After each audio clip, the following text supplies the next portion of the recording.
गणपती बाप्पा. गणेशोत्सव अवघ्या मराठी मनाला नव्या ऊर्जेचा परमोच्च सोहळा देणारा उत्सव. अष्टविनायकाच्या निमित्तानं महाराष्ट्राच्या पुण्यपावन भूमीत गणरायाच्या अलौकिक रूपानं भक्तीचाच श्रद्धाबंध दृढ केला आहे. संपूर्ण महाराष्ट्रात भाद्रपद गणेशोत्सव आणि माघी गणेशोत्सव असे मांगल्याचे दोन सोहळे एका असीम ऊर्जेनं गणेश भक्तीचा जागर करतात. पण या सगळ्यातही अवघ्या महाराष्ट्राला भाद्रपद शुद्ध चतुर्थीला येणाऱ्या श्री गजाननाचं रूप थोडं जास्तच भावतं. आणि या गणेशोत्सवातलं सजलेलं गणरायाचं अगदी पारंपरिक रूप पाहायचं असेल ना, तर तुम्हाला कोकणातला गणेशोत्सव अनुभवावाचा लागेल.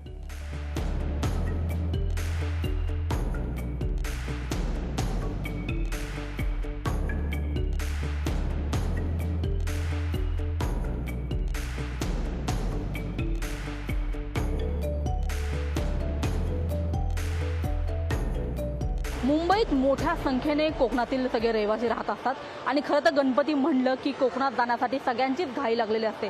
खरं तर नोकरीसाठी अनेक चाकरमानी मुंबईत राहण्यासाठी असतात आणि त्याच्यामुळे जेव्हा गणेशोत्सव जवळ येतो तेव्हा कोणत्याही गोष्टीचा विचार न करता मिळेल त्या वाहनाने आम्हाला कोकणात जायचं आहे हा एकच ध्यास सगळ्या कोकणवासियांना लागलेला असतो. आणि ह्या सगळ्यांमध्ये एक महत्त्वाचा दुवा म्हणजे एस टी सगळ्याच कोकणवासियांसाठी, सगळ्या कोकणी माणसासाठी अत्यंत जिव्हाळ्याचा असा हा विषय आहे. आणि खास करून याला सगळ्यात जास्त महत्त्व तेव्हा प्राप्त होतं जेव्हा खरं तर गणपती आपल्या घरी येतो, जेव्हा गणेशोत्सव सुरू होतो.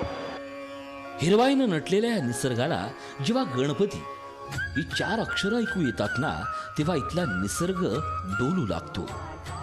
श्रावण सुरू झाल्यावर मुंबईत नोकरीसाठी आलेल्या चाकरमानी वर्गाला गावी जाण्याचे वेध लागतात.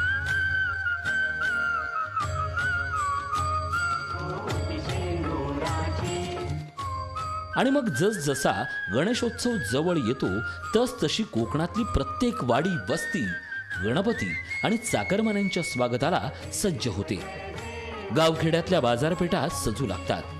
पारंपरिक सजावटीत नाविन्य आणि माहेरवाशिणीचा सण, यामुळे या बाजारपेठांचं नातं उत्सवी बनतं. घर सजावटीच्या लागणाऱ्या वस्तू असो की सणासुदीच्या दिवसात नैवेद्याच्या किराणा सामानाची लगबग असो, कोकणातल्या उत्सवाची ही खरी नांदी असते.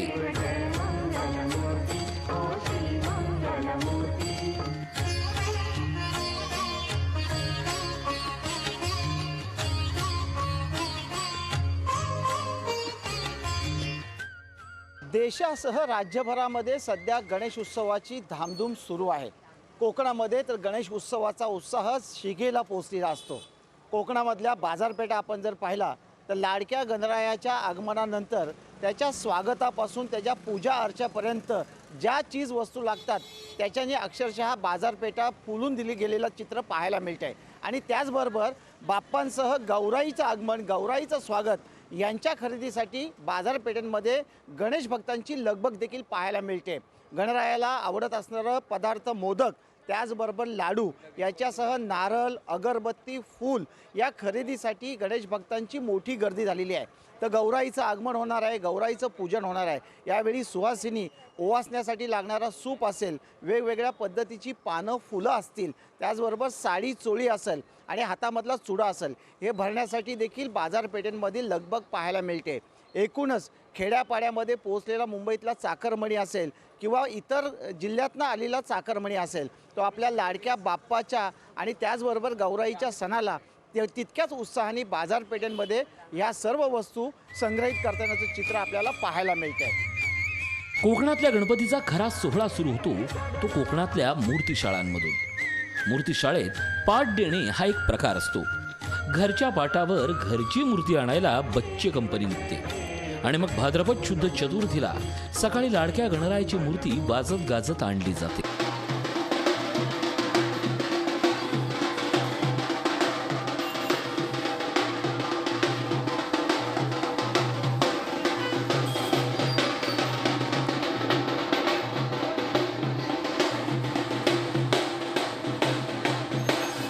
आणि मग अवघं घर नाचू लागतं.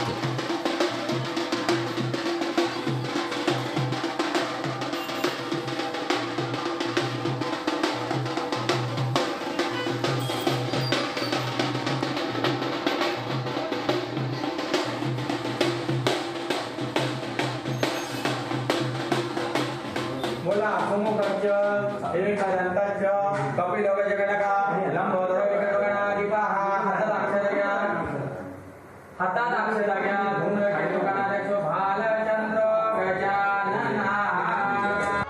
कोकणातल्या गणेशोत्सवात खरा रंग चढतो तो श्रींची प्रतिष्ठापना झाल्यावर.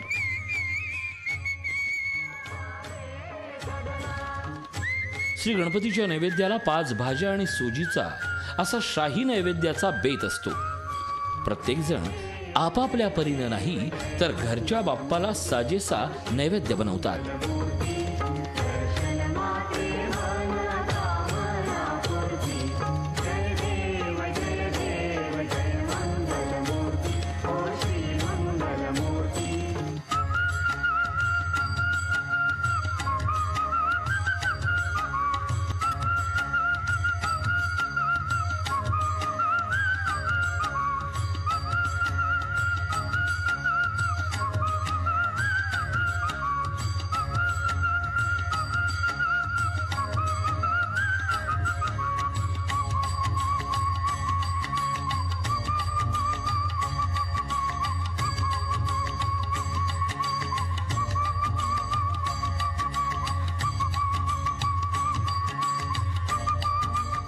काळाबरोबर पुढे सरकत असलेल्या कोकणात जुन्या परंपरेला मात्र नवी पिढी आजही आपल्या खांद्यावर मिरवत नेते.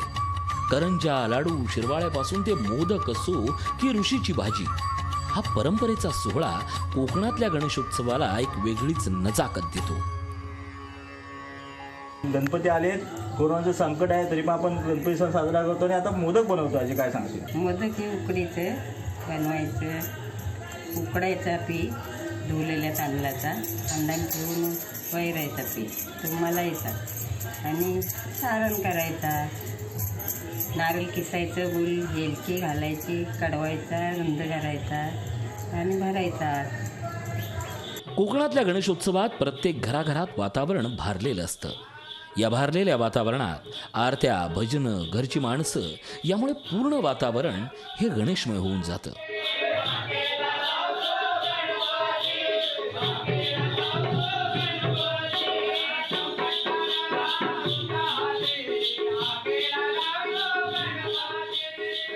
आज जगणं पैशाकडे ओढलं जात असताना, शहरं गावापासून लांब लांब पळत असताना कोकणचा गणेशोत्सव मात्र आपल्या चाकरमान्यांना आपल्या जवळ घट्ट ओढतोय.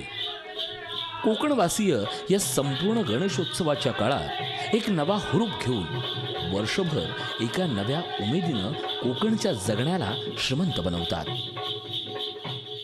मित्र, कोकणातला गणेशोत्सव कुठेही दिखाऊपणा नाही, कुठेही भंपकपणा नाही, डीजेचे आवाज नाही आहेत. ताळं, मृदुंगाच्या आणि पेटीच्या तालावरती गणेशोत्सवाची भजन केलं जातं, आरती केली जाते. आणि ह्या भाद्रपदाच्या, या श्रावण आणि भाद्रपदाच्या काळात जो कोकणचं जे खरं वैभव आहे, जो निसर्गाने नटलेला सृष्टी आहे, या रानफुलांनी आणि रानफळांनी सजलेल्या अशा या जंगलांमध्ये, सह्याद्रीच्या दऱ्याखोऱ्यांमध्ये गणपती पूजला जातो. कोकणच्या या उत्सवी वातावरणात फक्त श्री गणपतीच नसतो, तर गणपतीच्या मागोमाग येणारी गौराई असते.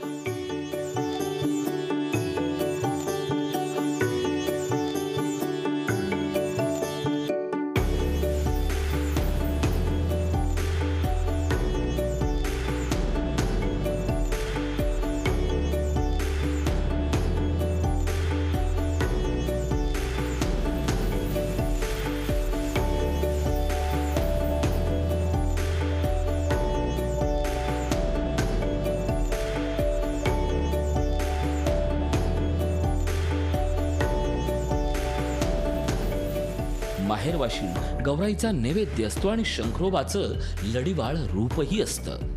एकाच उत्सवातल्या या वेगवेगळ्या देवपूजनाची लगबग संपूर्ण उत्सवाचा दिमाग टिपेला पोचवतात.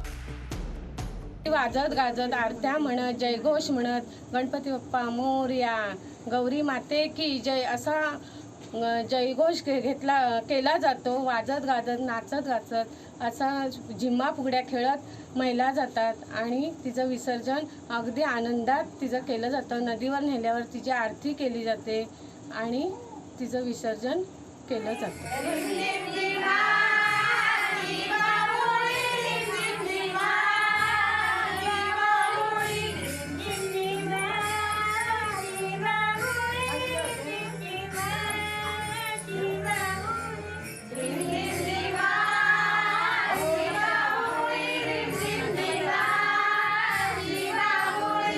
कोकणच्या गणेशोत्सवाची रूपं अनेक आहेत. पाहुणा म्हणून आलेला गणपती हा 1.5 दिवसांचा असो, 5 दिवसांचा असो किंवा मग 11 दिवसांचा असो, प्रत्येक दिवशी या लाडक्या पाहुण्याच्या आरत्या भजनापासून ते जेवणापर्यंतचा सगळा दिमाग अगदी कोकणच्या गणेशोत्सवाचा रंग दरवर्षी नव्यानं मिरवतो. आणि मग असं म्हणतात, आरत्यांचे सूर कोकणचं वेगळेपण निनादत राहतात.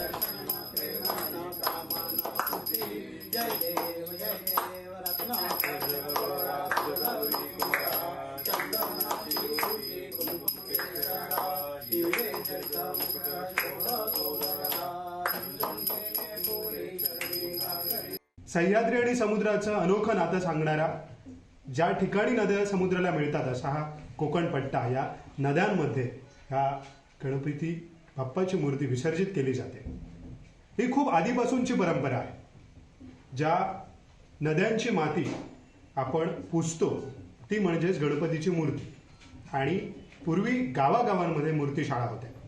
कुठल्याही बाहेरच्या प्रांतातून, अगदी बाहेरच्या जिल्ह्यातून किंवा तालुक्यातून सुद्धा गणपती मूर्ती घेऊन जात नव्हती. ही कोकणातल्या खेड्यापाड्यांमध्ये, गावांमध्ये, घरांमध्ये अगदी साध्या पद्धतीने हा निसर्गाचा उत्सव साजरा केला जातो. कोकणच्या गणेशोत्सवातल्या या रंगात बाप्पाच्या मूर्तीपासून ते भरलेल्या घरापर्यंत हा सोहळा म्हणजे गणरंग असतो.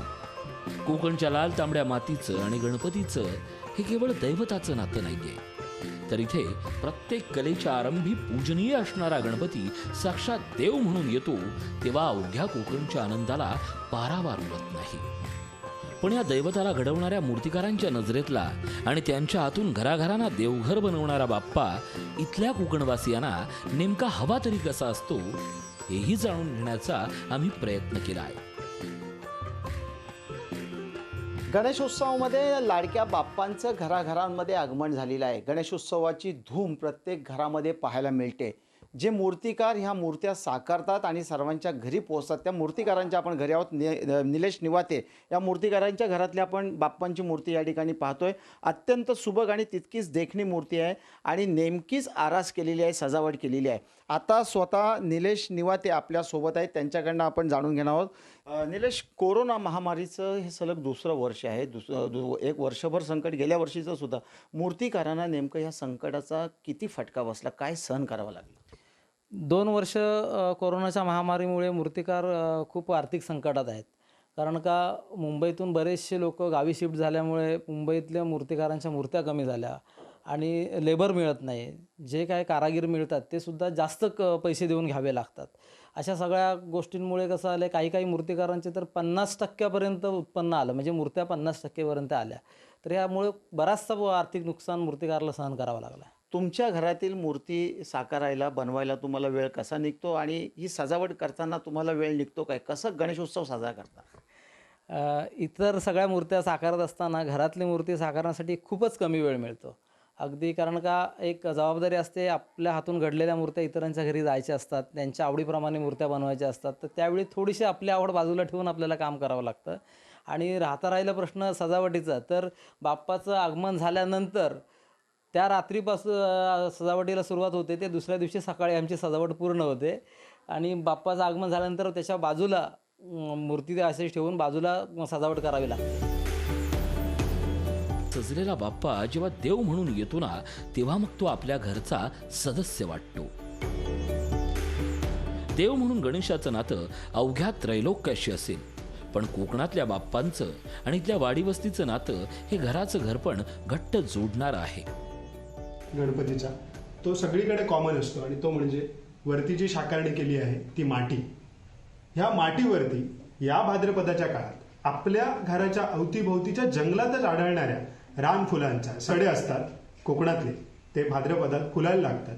आणि अशा प्रकारे ही नटलेली जी काही स्वर्गीय कोकणाची भूमी आहे तिची ओळख म्हणजे ही माती आहे. या मातीवरती अनेक प्रकारची रानफळं आहेत, रानफुलं आहेत, पण त्यांचा काही उपयोग फक्त डेकोरेटिव्ह मटेरियल किंवा डेकोरेटिव्ह आयटम्स असा नाही आहे. तर ही जी सगळी मातीवरती लागणारी जी फळं आहेत ती, त्यापैकी बरीचशी फळं ही तशीच वर्षभर मातीला ठेवण्याची पद्धत सुद्धा होती. आणि त्याचं महत्त्व असं असायचं की जर कोणत्या व्यक्तीला ताप आला, आजारी पडला किंवा काही इन्फेक्शन झालं, तर त्या एका विशिष्ट प्रकारच्या फळांमधले म्हणजे कौंडाळ असेल किंवा नागलं असेल किंवा कांगलं असतील त्या फळांचा बिया या पाण्यामध्ये टाकून दिल्या जायच्या. तर ह्या अशा प्रकारच्या इथल्या कल्चरल आणि ट्रॅडिशनल गोष्टींचा इथल्या नेचर लाईफशी असलेला सहसंबंध जोडणारी ही माती कोकणच्या नैसर्गिक समृद्धतेचं आणि सांस्कृतिक परंपरेचं खरा वारसा म्हणजे ही माती आहे. आणि या सर्वात लोकसंस्कृतीला एक मोठं स्थान आहे. फुगड्यांच्या खेळानं जपलेलं पारंपरिकपण आजही या गणेशोत्सवात अवघ्या घराला फेर धरायला लावतं.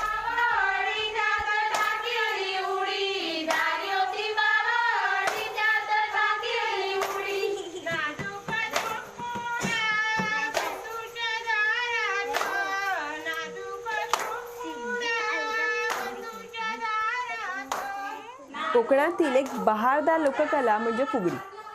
कोकणात गणपती आला म्हणजे फुगड्या या हव्याच. आमच्याकडच्या बायका कामाने कितीही दमल्या तरी रात्रभर जागून गणपतीच्या नावाचा जागर करत फुगड्या घालणार आणि ते सुद्धा नऊवारी नेसून, डोक्यात आबोलीचा वळेसार माळूनच. म्हणतात ना, हौशीला मोल नसतं तेच खरं. बरं, पारंपरिक फुगड्या म्हणजे फेर फुगडी, झिम्मा फुगडी ह्यांचा ताल एकदा सुरू झाला की मग चालू होतो अस्सल कोकणी मातीत रुजलेल्या अस्सल फुगड्या म्हणजे सुपाची फुगडी, कळशीची फुगडी, लाटणं फुगडी. आणि मग तुमच्या कानावर पडतात पिढ्यानपिढ्या चालत आलेली पारंपरिक अशी स्वरचित गाणी. संसाराच्या रहाटगाड्यातून सणासुदीच्या निमित्ताने का होईना त्या बाईच्या अंगातली अवखळ पोर बाहेर येते आणि उत्साहाने आनंदाने नाचू गाऊ लागते. त्यांचा हा उत्साह बघून आजूबाजूच्या बघणाऱ्या लोकांनाही त्यांच्या फेरात सामील व्हावेसे वाटते. अशी असते आमच्या कोकणातली फुगडी. कोकणातल्या गणेशोत्सवात गावखेड्याच्या घरांगणाच्या संस्कृतीच्या निमित्तानं दिसत असलेल्या जागराचा हा कोलाज आजही अभ्यासाचा विषय आहे.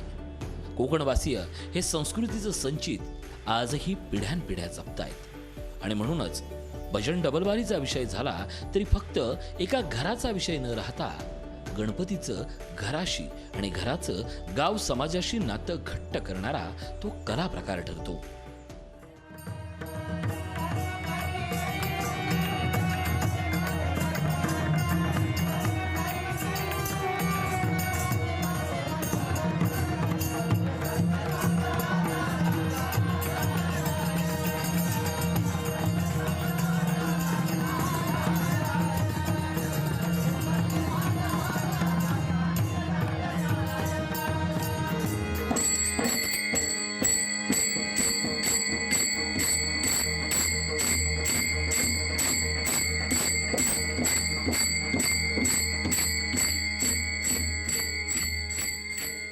भजन प्रेम म्हटलं ना तर सिंधुदुर्गात त्या बोलण्यासाठी शब्द पुरे पडतील.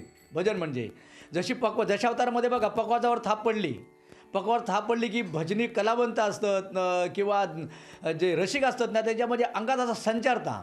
तसाच गणपती इलो काय भजनी बुवा म्हणजे जवळजवळ चाकरमानी मुंबईसून अशी एवढी लगबग असता. मुंबईसून म्हणजे जवळजवळ 4 महिने तिकटी बुक करायचा आणि गावा घेण्याची लगबग असता. आणि भजनाची म्हणजे आता तर वाहनं झाली. जर पूर्वी आम्ही ना म्हणजे टकल्यावर पेटिये घेऊन आम्ही लांब लांब गावापर्यंत 8-8, 10-10 किलोमीटर भजना करायची. त्यावेळी वाहनं नसायची.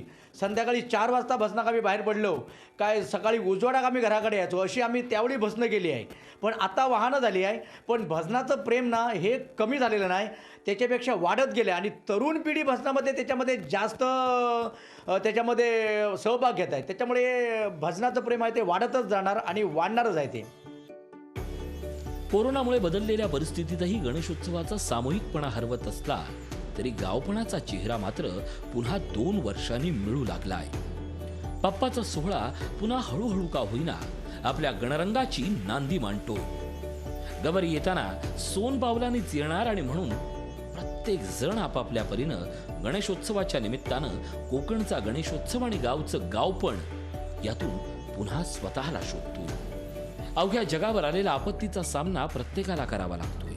पण गणेशोत्सवाच्या निमित्तानं आरत्या भजनांना एकत्र न येता येणं हे अभूतपूर्व संकट कोकणवासीय कसा जगतोय हे फक्त त्याला आणि त्याच्या बाप्पाला ठाऊक. गणपती सणाला सुरुवात झाली. अनेकांच्या घरामध्ये बाप्पांचं आगमन झाले. घरामध्ये आनंद द्विगुणी झालेला आहे. मात्र सरकारने जे निर्बंध घातले, भजन असो, कीर्तन असो, त्याचबरोबर जागरण नृत्य असो, याच्यामुळे खूप खूप कठीण परिस्थिती निर्माण झाली आहे. एखादी सामुदायिक आरती करू नये असंही निर्बंध घातले गेले, कारण कोरोनाचं संकट असल्यामुळे ह्या सगळ्या गोष्टी सरकार निर्बंध घातले. आपल्याबरोबर काही भजनकर्ते आहेत, तबलापटू आहे. काय सांगशील, एखादे सरकारचे निर्बंध आहेत, अशा परिस्थितीमध्ये आता काय नेमकी परिस्थिती आहे? आता सध्या तरी आम्ही गणपती बाप्पाची दरवर्षी खूप आतुरतेने वाट बघत असतो आणि गेल्या वर्षी आम्हाला त्याची सेवा मनापासून अशी पाहिजे तशी करायला मिळाली नाही. पण यावेळी सरकारचे नियम अगदी व्यवस्थितरित्या पाळून आम्ही तिघा चौघांमध्ये जशी आम्हाला त्याची सेवा करता येईल तशी आम्ही सेवा करायचा प्रयत्न करतो. सरकारकडे काय मागणी करते? कधी आपण पाहतो गेली 2 वर्ष कोरोनाचं संकट आपल्यावरती आहे, भजन कीर्तनावरती निर्बंध आलेले, सामुदायिक आरतीवरती निर्बंध आले. आपण युवक जे आहोत, परंपरा चालवली पाहिजे आणि आपली परंपराची जी गोडी आहे ती आपल्या खांद्यावरती आहे. आणि अशा परिस्थितीमध्ये युवक म्हणून तू काय सांगशील, सरकारकडे काय मागणी करशील? माझ्या मते एकंदरीत असं वाटतं की आजकालची जी युवा पिढी आहे ती सातत्याने पुढे वाटचाल करते आणि त्या वाटचालीसाठी भरभरून आम्हाला तसं प्रोत्साहन देखील मिळतं आहे. आमच्या पाठी खूप जणांचे खूप खूप चांगले आशीर्वाद आहेत आणि त्यांच्यामुळे आज आम्ही उभे आहोत. आणि जी काही सरकारने आम्हाला एवढ्या संधीमध्ये जी भजन करायची संधी दिली आहे एवढ्या ग्रुपमध्ये, तर ते आम्ही त्याबद्दल खूप त्यांचे आभार आहे आणि आम्हाला खूप आनंदही मिळतो आणि आम्ही आनंद घेतो आणि दुसऱ्याने त्याचा खूप आनंद देतो. गणपती बाप्पाचा हा सोहळा म्हणजे सगळंच अमर्याद असणाऱ्या कोकणात मागच्या 2 वर्षात आनंदाला नसल्याना तरी उत्साहाला मात्र मर्यादा पाडतोय. या लवकर सुटल्या पाहिजेत. मागच्या वर्षीच्या तुलनेत यंदा गणेशोत्सवाच्या निमित्तानं का होईना जगण्यासोबतच्या उत्साहाची दारंही किलकिली झाली आहेत. कोकणचा गणेशोत्सव हा प्रत्येक घराघरात वेगळा आहे. घर लहान असलं तरी उत्सवाच्या दिमाखात कुठल्याच मर्यादा नसतात. कोकणाच्या प्रत्येक घरात गणेशोत्सवाची एक वेगळी परंपरा दिसते. कुठे एका ठिकाणी सगळ्यांचा बाप्पा असतो तर कुठे एकाच घरात वेगवेगळे बाप्पाही असतात. गणपती श्री गजाननाच्या कोकण भूमीतल्या या 11 दिवसाच्या सोहळ्यानं हिरव्यागार कोकणाला नवसंजीवनी मिळते. आणि हीच संजीवनी गावखेड्याच्या जगण्याला गणेश भक्त म्हणून वर्षाचे 365 दिवस या संस्कृतीच्या पालखीचा भोई बनवते. आणि लक्षावधी कोकणवासीय भोई असलेल्या या पालखीत विराजमान होतो तो या लाल तांबड्या मातीचा आराध्य असणारा श्री गणपती.